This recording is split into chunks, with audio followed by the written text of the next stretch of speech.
Rien ne peut m'ébranler, ma vie est cachée. Rien ne peut. Ce matin, je voulais te poser la question. Est-ce que Dieu peut compter sur toi? Parce qu'il est en train de chercher un homme. Est-ce qu'il est là ce matin? Je ne suis pas convaincu que cet homme est là ce matin. Est-ce qu'il est là ce matin? Que Dieu te bénisse. Que Dieu te bénisse.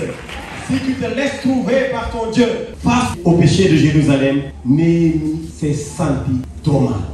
Le malheur lui est annoncé. Néhémie garde son calme et adore Dieu.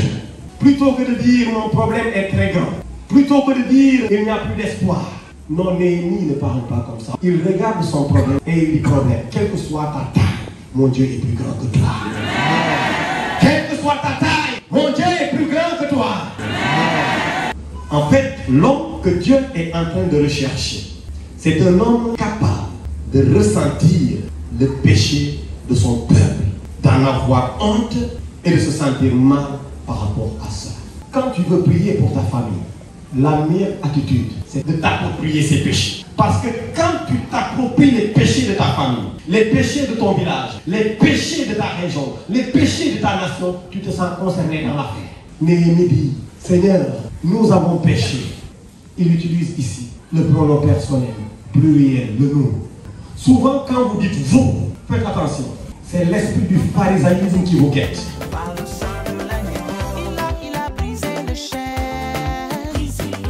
Vous vous rappelez la prière de ce pharisien à côté du publicain? Il dit, Seigneur, moi, je ne suis pas comme l'homme là. Lui, c'est un pécheur. Lui, c'est un criminel. C'est un voleur, un adultère, un fornicateur. Si c'est comme ça que vous priez, écoutez, la brèche ne sera jamais réparée. Si c'est comme ça que vous priez, c'est-à-dire, dans vos prières, vous accusez les autres. Vous trouvez que ce sont les autres qui sont indignes. Mais vous êtes celui-là dont on a retiré de la cuisse de Jupiter. Quand vous priez comme ça, faites attention. L'esprit qui est en train de vous guetter, c'est l'esprit du pharisaïsme. Si cet esprit-là est dans cette salle, quitte dans le nom de Jésus-Christ de Nazareth. Je dois être concerné par ce que mon frère fait. Si tu ne te sens pas gardé de ton frère, eh bien tu ne vas jamais le garder dans ta prière. Sens-toi concerné de cette vie que ta nation est en train de mener. La débauche est partout. Le diable est en train de massacrer la vie des jeunes dans l'église. Des jeunes qui se livrent à cœur joie au péché, à l'homosexualité, au lesbianisme. Et cela en fait mal. Ces jeunes sont dans nos églises. Des jeunes qui sont sous la domination de l'alcool et de la drogue. Mais qui prie pour ces jeunes? Qui se tient à genoux pour dire, Seigneur, pardonne-moi, même si ce n'est pas toi qui as péché. Pardonne-moi, mon enfant, la voie qu'il a prise n'est pas la bonne voie. Mon père, la voie qu'il a prise n'est pas la bonne voie.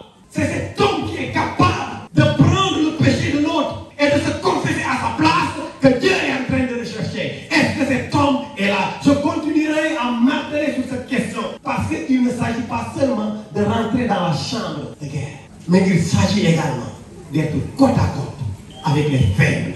La Bible dit, j'ai été faible avec les faibles. Néhémie a été faible avec ceux-là qui étaient faibles. Il n'a pas montré un air de condescendance dans sa prière. Il n'a pas été orgueilleux dans sa prière. Mais il s'est humilié. Et il dit, la meilleure posture pour moi de pouvoir élever le mur, la meilleure façon pour moi de pouvoir me tenir dans la brèche, c'est également me confesser. Sans confession, point de réveil spirituel. Parce que j'ai dit que le réveil spirituel, c'est justement prendre connaissance de notre péché. Donc, si nous ne nous confessons pas au travers de la prière, nous ne pouvons pas espérer expérimenter le réveil spirituel. Confesse les péchés de ton village. Dans la chambre haute, confesse les péchés de la nation. Dans la chambre haute, confesse les péchés de l'église. Confesse les péchés de l'église, afin que toute l'église soit réveillée et de gagner des âmes pour le Seigneur Jésus-Christ. Nous allons voir comment est-ce que Néhémie va évoluer dans sa prière. Dans le verset 8 à 9, il prie selon Dieu. Il prie selon les promesses de Dieu. Sa prière est inspirée. Et sa prière démontre que c'est quelqu'un qui connaît fondamentalement la parole de Dieu. Et il rappelle Dieu ses promesses. Quand il rappelle Dieu ses promesses, ce n'est pas comme pour dire que Dieu a oublié ce qu'il avait promis. Non, mais il trouve un point d'ancrage à sa prière dans la parole de Dieu. Le réveil spirituel également, il est impulsé au travers de la prière par la connaissance de ta parole, en disant à Dieu, mais c'est toi qui nous as dit telle chose. Nous allons voir ce que Néhémie a dit dans ce verset, le verset 8 au verset 9. Il dit, souviens-toi de cette parole que tu donnais ordre à Moïse, ton serviteur, de prononcer lorsque vous pécherez, je vous disperserai parmi les peuples. Verset 9, il dit, mais si vous revenez à moi, et si vous observez mes commandements, et les mettez en pratique, alors vous seriez exilés, exterminés du ciel, et je vous rassemblerai, et je vous ramènerai dans les lieux que j'ai choisis pour y faire résider mon peuple. Il dit, Seigneur, oui, nous avons péché, mais c'est toi qui as dit que si nous nous repentons, tu vas nous pardonner. C'est toi qui as dit que si nous revenons à de meilleurs sentiments, nous repoussons chemin, eh bien tu vas nous rassembler pour que nous devenions ce peuple que tu as choisi. Donc, ancre ta prière au travers de la parole de Dieu. Néhémie va évoluer dans sa prière maintenant, en présentant le peuple de Dieu au verset 10, comme étant un peuple serviteur. Alléluia. Je ne sais pas souvent comment est-ce que tu regardes ton frère, comment est-ce que tu regardes ta sœur.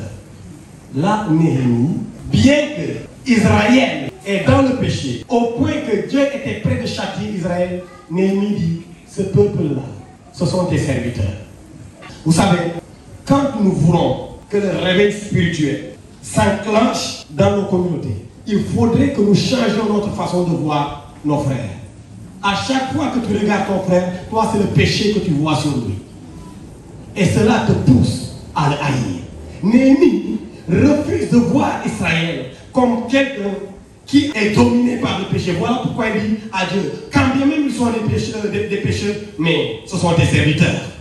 Il regarde le bon côté des choses. Dans ta prière, regarde le bon côté des choses. Regarde ton voisin, quand bien même son péché, mais regarde-le en tant que disciple.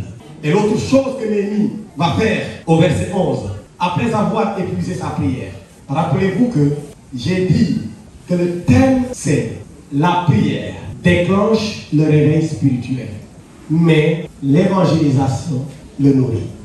Pour que le réveil spirituel puisse prendre l'ampleur qu'il faut, l'évangélisation doit également jouer sa partition. Et Néhémie ici, après avoir prié, qu'est-ce qu'il fait? Au verset 11, il se lève, va demander une permission pour pouvoir aller à Jérusalem. Mais il aurait pu dire, j'ai déjà prié, je n'ai pas besoin d'aller à Jérusalem. Non, après la prière, il a pris la résolution de se lever. Je t'invite toi également, après la prière, que tu te lèves. Et c'est par là que je m'en vais conclure mon message. Je conclue ce message en disant, nous sommes des soldats et nous combattons sur deux terrains. Le terrain de la prière et le terrain de l'évangélisation.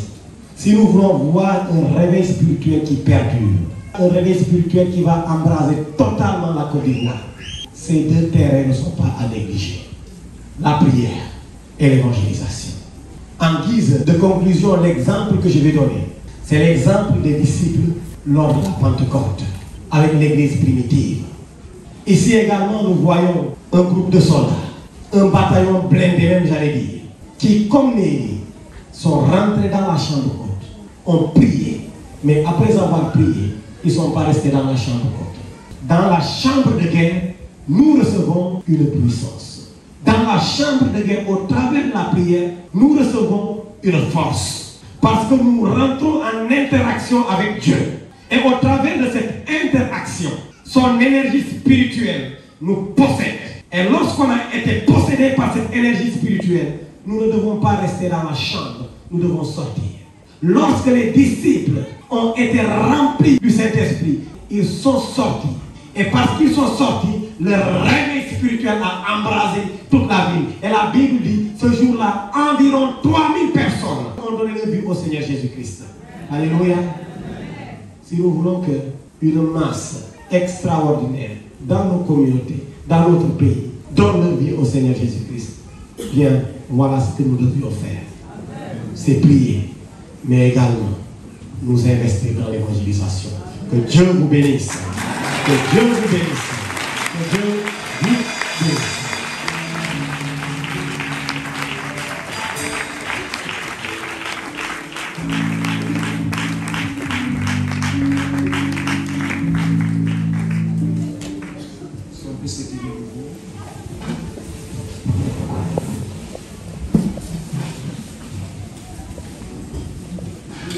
Thank you.